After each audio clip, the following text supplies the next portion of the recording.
Bonjour et bienvenue dans le 4e épisode de cette 2e saison de Buffet Froid, le podcast qui dissèque le crime en fines tranches.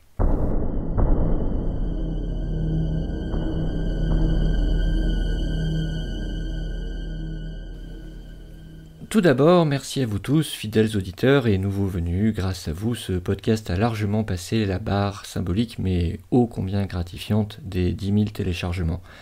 Et pour être franc, je suis un peu étourdi par la croissance du nombre des abonnés que je constate en ce moment. J'apprécie à sa juste valeur ce soutien qui me porte et qui m'encourage. Ma gratitude envers vous qui faites connaître ce podcast autour de vous est sans limite. Je ne peux que vous demander humblement de continuer à partager cette émission et j'invite ceux qui veulent dialoguer directement ou suivre mes publications à vous abonner également sur Twitter au compte @buffetfroidpod en un seul mot. Un message aussi en aparté pour ceux qui m'écoutent depuis YouTube. J'ai débuté ce podcast de manière totalement naïve, sans rien connaître des particularités du format et des diverses solutions d'hébergement disponibles. Et à bien des égards, je ne suis toujours pas beaucoup plus avancé. Cependant, à l'époque, j'envisageais comme site principal SoundCloud, qui a une limite de capacité au-delà de laquelle un abonnement payant devient nécessaire. Solution que j'ai abandonnée depuis. Mais dans le doute, concernant la pérennité de cet hébergement et pour assurer mes arrières, j'avais donc pris dès le début l'habitude d'archiver les épisodes au fur et à mesure sur YouTube en parallèle, afin que quiconque puisse avoir un point de chute stable, recensant l'intégralité du podcast, quel que soit l'hébergeur que je choisirais à un moment donné. Et c'est ce que je continue à faire. Cependant, je mesure que YouTube n'est pas une plateforme audio, et que les utilisateurs habituels du site attendent un contenu mêlant images et son. Je comprends donc la déception de certains qui, à l'occasion du battage médiatique récent autour de l'arrestation d'un pseudo Dupont de Ligonnès, ont été chercher des informations sur l'affaire John List, amplement citée par les médias, et qui se sont retrouvés propulsés par l'algorithme de Google vers l'épisode que je lui avais consacré. J'espère que beaucoup de ces visiteurs accidentels, à cette occasion, ont eu envie de s'abonner au podcast de manière plus classique en suivant un des liens proposés dans le bandeau de la chaîne, et je souhaite bien sûr également la bienvenue à ceux qui préfèrent continuer à m'écouter sur cette plateforme, que je vais continuer d'enrichir comme par le passé. Cependant, je dois vous informer clairement que je n'ai pas l'intention de transformer mes podcasts en infographie, et que dans mon esprit, Buffet Froid est une série purement audio et qu'elle le restera. Voilà, sans plus de préliminaires, je vous invite donc à me suivre aujourd'hui dans un mystère qui reste encore dans l'actualité, malgré les presque 50 ans qui se sont écoulés depuis la découverte du crime qui en marque le point de départ. Un mystère qui est de plus remarquablement similaire dans ses détails avec celui de l'inconnu de Somerton, auquel j'avais consacré le tout premier épisode de ce podcast et que je vous invite à écouter ou réécouter ensuite. Mais aujourd'hui nous serons aux antipodes de l'Australie, en Norvège, pour évoquer le dossier 134-70, l'inconnu d'Isdal. Ce matin du 29 novembre 1970, un père et ses deux filles se hâtent sur l'abrupt chemin de randonnée qui suit la berge du lac de Svartedik en direction de Bergen. Choqués, ils rentrent précipitamment en ville. Ce qui aurait dû être une balade automnale familiale et paisible s'est transformé soudainement en cauchemar. L'aînée, curieuse de trouver la provenance d'une odeur de brûlé incongrue dans cette vallée déserte, à l'écart de la ville, s'est éloignée d'une trentaine de mètres du chemin menant au sommet de la colline, et elle a découvert ce que personne, encore moins une préadolescente de 12 ans, jamais ne devrait voir. Gisant sur des rochers en contrebas, il y a un corps à demi carbonisé et informe. Les vêtements ont disparu, laissant les chairs noircies à nu, les os apparents dans les membres les plus exposés aux flammes. C'est une vision d'horreur qui révolte les sens. Quant à l'odeur de la chair calcinée, elle retourne le cœur tant elle est insoutenable. Il faut avertir la police, vite. À cette époque sans téléphone portable, le trio quitte le plus rapidement possible la vallée de l'Isdal ou vallée des glaces en norvégien pour se précipiter au commissariat de Bergen. Sitôt avertis, les autorités dépêchent une équipe d'enquêteurs, de techniciens et de légistes sur les lieux. Ils trouvent le corps, toujours allongé sur le dos dans les rochers, les bras crispés dans cette attitude défiante qui fait penser à la garde d'un boxeur et qui est typique des corps exposés au feu, la chaleur contractant plus certains muscles que d'autres. C'est celui d'une femme, méconnaissable. Seul le dos n'a pas brûlé et semble intact. On devine qu'elle devait être encore assez jeune, peut-être 25 à 35 ans. Mais ce qui frappe le plus les officiers présents, c'est la disposition des objets personnels de la victime. Les boucles d'oreilles, la montre, le parapluie, le sac à main, 2 gourdes ainsi qu'une bouteille d'alcool norvégien bas de gamme à demi-vide sont disposés comme pour un rituel autour du corps. La jaquette plastifiée fondue d'un passeport et des débris de papier carbonisé dispersés complètent cet inventaire. Les relevés sont minutieux, assistés de chiens policiers, de détecteurs de métaux, et des examens plus approfondis sont menés dès que le corps est rapatrié à l'hôpital de Bergen, sous le matricule 134-70. Mais très vite, c'est l'impasse. La police locale, qui a refusé par principe, dans un premier temps, l'aide de la police criminelle, comprend dès le lendemain de la découverte que c'est une affaire qui la dépasse, et les appelle en renfort. Rolf Harry de la Kripos arrive aussitôt par avion depuis Oslo pour diriger l'enquête sur place avec son équipe. Car l'inconnu de la vallée de l'Isdal est une véritable énigme. Les enquêteurs constatent presque tout de suite que la victime n'offre aucune prise permettant de l'identifier. Le visage est détruit par le feu, et plus on cherche et moins on trouve d'indices. Ce qui reste des vêtements n'a plus d'étiquette de confection, elles ont été décousues avec soin. Même le plastique des gourdes trouvées à côté du corps a été poncé pour supprimer toute marque de fabrique ou autre indication sur leur provenance. Une lueur d'espoir naît le surlendemain de la découverte du corps, quand 2 valises sont retrouvées en consigne à la gare de Bergen, dont on pense qu'elles appartiennent à l'inconnu, ce qui est confirmé par une empreinte digitale laissée sur des lunettes de soleil dans l'un des bagages. Mais l'euphorie de la découverte va se muer presque instantanément en désillusion, puis en alarme après l'étude de leur contenu qui pose plus de questions qu'il n'apporte de réponses. En effet, aucun des objets examinés ne porte de marque. Vêtements, brosse à cheveux, brosse à dents, peignes, tous ont été dégriffés. Même l'étiquette d'un tube de pommade anti-eczéma a été décollée pour faire disparaître le nom du médecin prescripteur. C'est un travail remarquablement complet et détaillé qui a été accompli pour rendre aussi anonymes que possible les effets de l'inconnu. La Kripos ira jusqu'à solliciter de grandes chaînes de magasins, dont les Galeries Lafayette à Paris, pour tenter d'identifier certains cosmétiques, sans succès. Aussi bien les vêtements que le maquillage sont sobres, discrets, de bon goût, neutres et surtout, inidentifiables. Mais il y a plus inquiétant. Les valises contiennent aussi plusieurs perruques, une paire de lunettes avec des verres transparents sans correction, de l'argent liquide dans au moins 5 dénominations, dont une liasse de Deutschmark. En résumé, de quoi changer d'apparence, se fondre dans la foule et disparaître. De cet amas hétéroclite désespérément mutique, il n'y a que 2 choses qui émergent un peu. Un sac plastique venant d'un bottier norvégien de la ville de Stavanger, au sud de Bergen, et un bloc-notes sur la première page duquel se trouvent nettement ordonnées quelques colonnes sibyllines de chiffres et de lettres formant une sorte de code secret. Bien qu'elle le niera pendant des décennies, la police, inquiète de découvrir ce nécessaire du parfait petit espion, saisit aussitôt le contre-espionnage et ne publie pas d'appel à témoins pour ne pas alerter d'éventuels complices, se privant de l'assistance du public pour identifier le corps.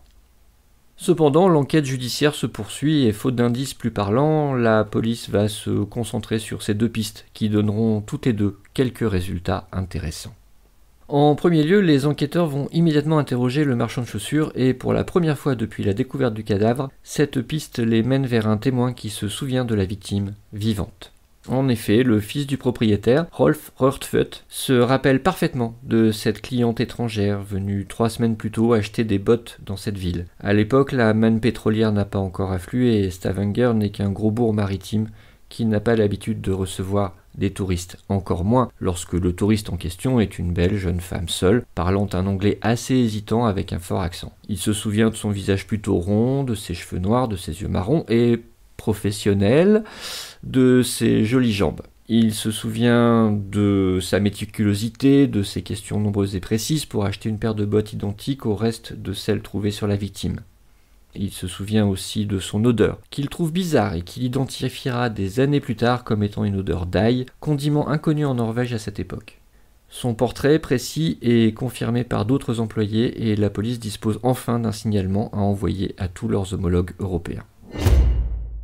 Creusant la piste Stavanger, la police se lance dans du porte-à-porte, allant d'hôtel en hôtel à la recherche de l'inconnu. Et il retrouve vite sa trace à 2 pas du bottier, à l'hôtel Sandsvitun. La réceptionniste se souvient effectivement d'une jeune femme correspondant à la description, taille moyenne, bronzée, bien en chair avec de larges hanches. Le registre livre un nom, Enfin, Fenella Lorque, de nationalité belge.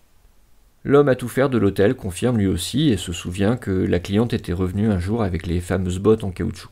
Pour la première fois depuis le début de l'enquête, la police reprend confiance et la presse parle même d'un coup de théâtre imminent.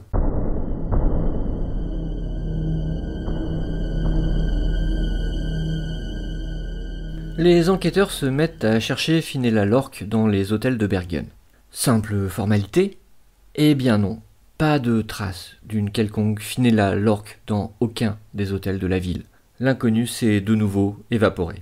Alors la police fait ce qu'elle sait faire de mieux, elle se lance dans un travail de médédictin. Armée du modèle de l'écriture de l'inconnu trouvé à Stavanger, elle épluche systématiquement les registres hôteliers de la plupart des grandes villes de Norvège. Cette entreprise porte ses fruits dans la mesure où, en 1970, le tourisme de masse est inexistant et que les étrangers en petit nombre doivent enregistrer leur passeport auprès de leur hôtel à chaque étape. De cette manière, par comparaison graphologique, la police identifie au moins 8 identités différentes pour l'inconnu.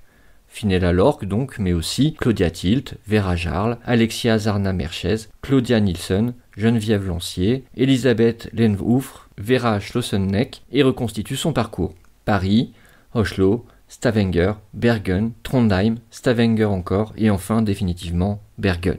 Et dans pratiquement tous les cas, elle se déclare de nationalité belge, mais la police belge sollicitée conclura que toutes ces identités sont factices.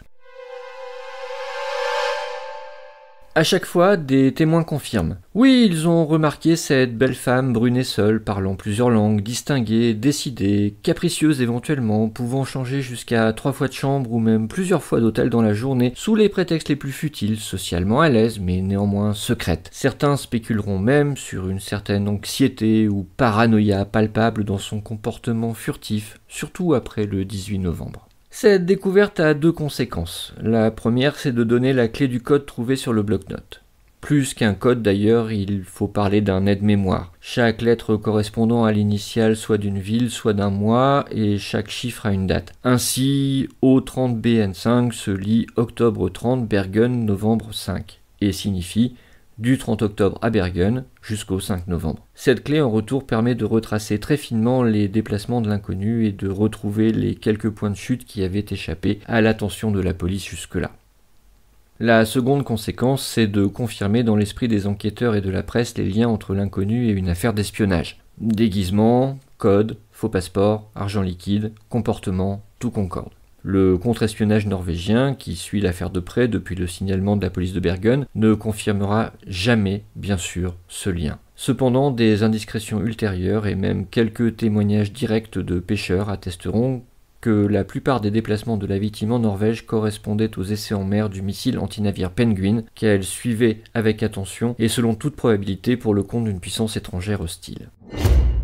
Assez bizarrement, cela n'a rien de très surprenant dans le contexte de guerre froide de l'époque. On pense bien sûr à un agent du bloc de l'Est, la Norvège partageant une frontière avec la Russie soviétique au nord du cercle polaire arctique à Kirkenes. L'hypothèse d'un agent israélien du Mossad est également avancée, dans la mesure où à peine 3 ans plus tard, un commando de ce service éliminera physiquement par erreur un individu soupçonné de terrorisme sur le territoire norvégien. Interrogés au sujet de l'inconnu, les 4 agents capturés alors ont tous nié qu'elle ait été des leurs. Mais l'auraient-ils avoué ? Cet éclairage sur ses activités réelles n'apporte aucun élément sur l'identité de l'inconnu, ni même son origine ou sa nationalité. Pour cela, les enquêteurs vont tenter de se rabattre sur les résultats de l'autopsie.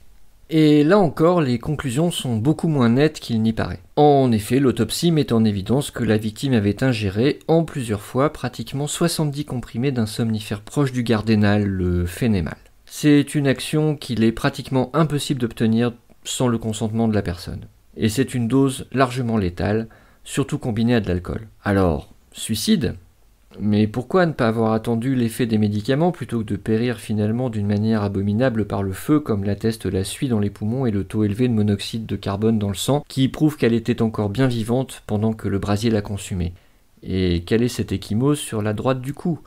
Accident, chute ou preuve sinistre d'un acte criminel ? Cette triade de suicide, suicide assisté, meurtre n'a, elle non plus, jamais été résolue avec satisfaction. Fin décembre 1970, Le chef de la police de Bergen, dans une conférence de presse, a indiqué sa faveur pour la thèse du suicide. C'est d'ailleurs encore aujourd'hui la thèse officielle. Mais beaucoup d'enquêteurs du Kripos contestent toujours cette conclusion et penchent plutôt pour un meurtre, d'autant plus qu'un témoin, en 2002, a raconté dans une interview avoir croisé l'inconnu au cours d'une randonnée le 24 novembre 1970 et qu'elle avait l'air terrifiée.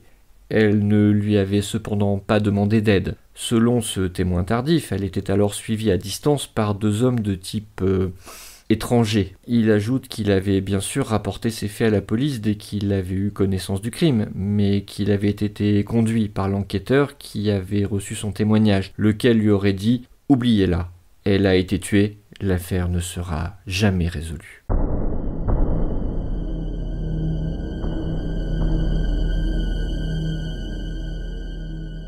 La seule conclusion ferme de l'autopsie, fondée sur la dentition du corps, est que l'inconnu, en tout cas, n'a pas été soigné en Norvège. En effet, ses dents sont étonnamment délabrées pour une jeune femme avec pas moins de 14 couronnes en or, réalisées selon une technique employée généralement en Espagne, en Europe centrale, en Europe de l'Est, en Amérique du Sud ou encore au Moyen-Orient, mais en aucun cas dans un pays nordique.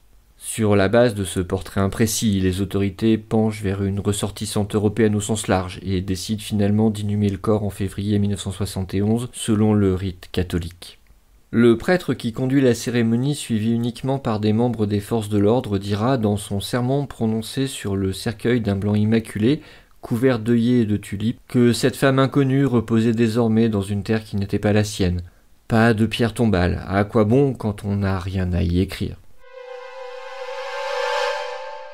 Jamais classé, jamais complètement oublié, le dossier tombe ensuite dans les limbes. Selon les règles de prescription applicables en Norvège, si crime il y a eu, de toute manière, les poursuites ne sont plus possibles depuis 1995. Pourtant, le mystère de l'identité de l'inconnu d'Isdal continue de hanter l'imaginaire collectif norvégien et plus largement européen. C'est pourquoi la chaîne publique NRK, en 2016, s'est associée avec la BBC à l'occasion de la redécouverte des mâchoires de la victime, stockées parmi les preuves et les prélèvements biologiques à l'hôpital de Bergen. À cette occasion, des analyses modernes ont été conduites sur les scellés, recherche d'ADN, mais aussi analyse des isotopes d'oxygène et de strontium.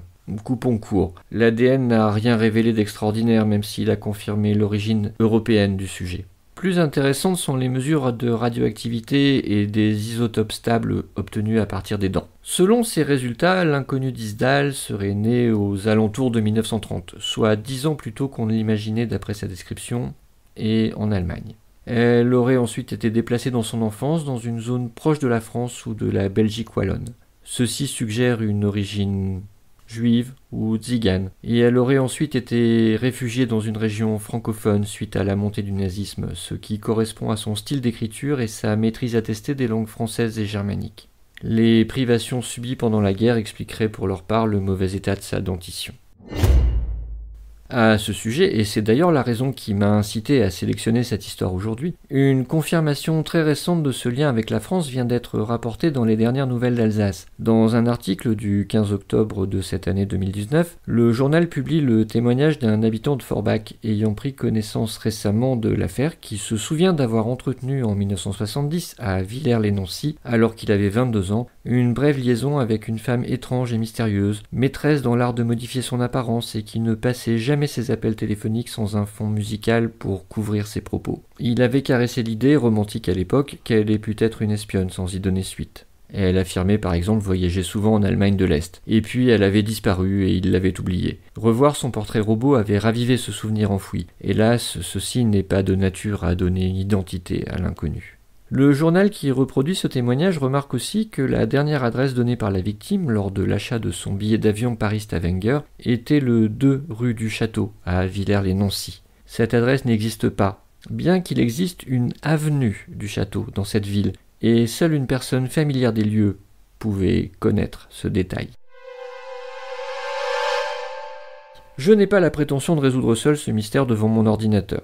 Mais j'avoue avoir de la compassion pour cette femme, quelle qu'elle ait été. Je l'imagine juive allemande, déracinée dans l'enfance par la folie des hommes, réfugiée dans un pays qui ne parlait pas sa langue maternelle, obligée de travestir son apparence, sa nationalité, son écriture, sa foi, peut-être convertie par opportunité. Elle apprend l'art de la dissimulation non par goût mais par la plus impérieuse des nécessités, survivre. La guerre finie, elle n'aspire qu'à retrouver sa famille restée en Allemagne, derrière le rideau de fer. Mais après avoir cherché en vain, il lui faut se rendre à l'évidence, ils ont tous disparu, victimes de la barbarie nazie. Et elle est de nouveau prisonnière d'une autre manière. Orpheline désormais, sans attache ni familiale ni sentimentale, elle a des compétences très particulières et une maturité bien au-delà de son âge.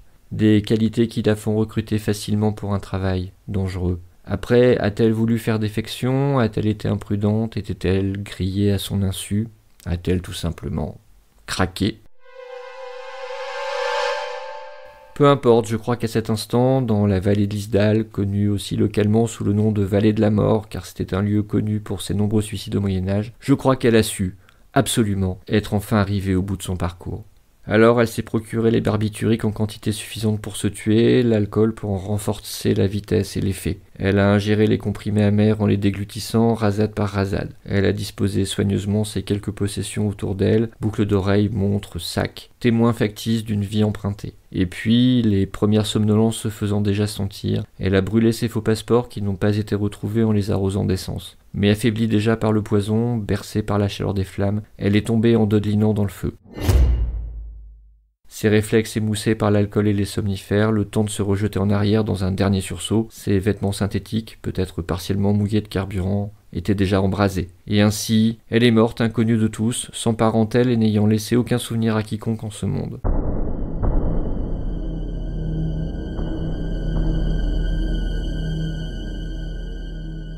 Seul son employeur a peut-être conservé dans une archive secrète son véritable nom.